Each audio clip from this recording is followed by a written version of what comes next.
Le journal de la rédaction est présenté par Stéphane Henny-Laurac. Bonjour.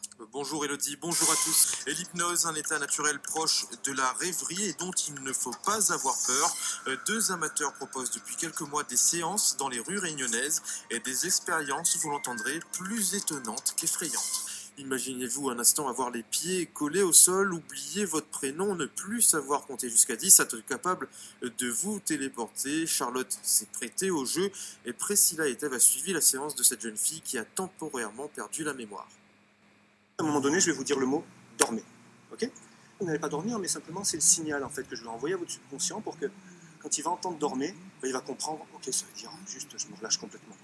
D'accord ? Suivez mes doigts, voilà, suivez mes doigts, dormez, complètement détendu.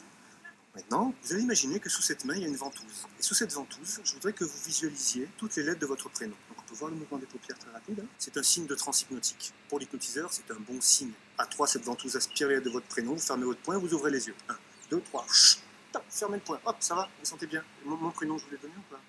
Non, moi c'est Thomas. Et vous, c'est impossible. Ce que vous cherchez, moi, vous trouvez. Complètement impossible, il est dans votre main.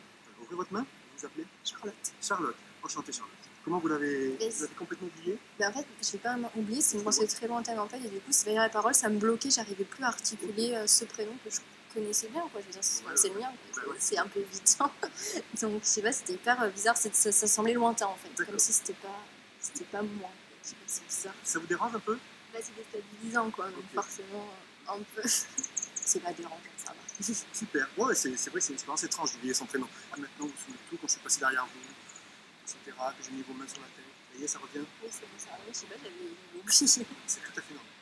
L'hypnose est un état naturel aussi, qu'on vit tous les jours, plusieurs fois par jour. Un exemple qui parle souvent aux gens, c'est quand on roule sur la route, qu'on fait une longue distance, et puis que tout d'un coup on dit « Tiens, je suis déjà arrivé là », et qu'on a complètement zappé une partie de la route qu'on vient de faire. Mais ça, c'est un état très proche de l'état d'hypnose. Le subconscient, à un moment donné, a pris le pas sur le conscient. Et on était parti dans une sorte de rêverie. Ben, c'est ça l'hypnose. Donc nous, hypnotiseurs, ce qu'on fait, c'est qu'on provoque cet état-là. Et autre chose de très important, vous restez toujours maître de vous-même. C'est-à-dire un hypnotiseur ne peut pas vous faire faire ce qu'il veut. Si je vous propose une suggestion qui ne vous convient pas, qui va à l'encontre de vos valeurs, de vos croyances, vous allez la bloquer. Alors, tout le monde est hypnotisable, mais tout le monde ne l'est pas de la même façon, ni au même rythme. Il y a des gens qui sont un peu plus résistants. Sur cela, il faudra passer plus de temps. Et il faudra sans doute utiliser d'autres techniques. Et Thomas Arsens, hypnotiseur de rue, interrogé par Priscilla et Eve.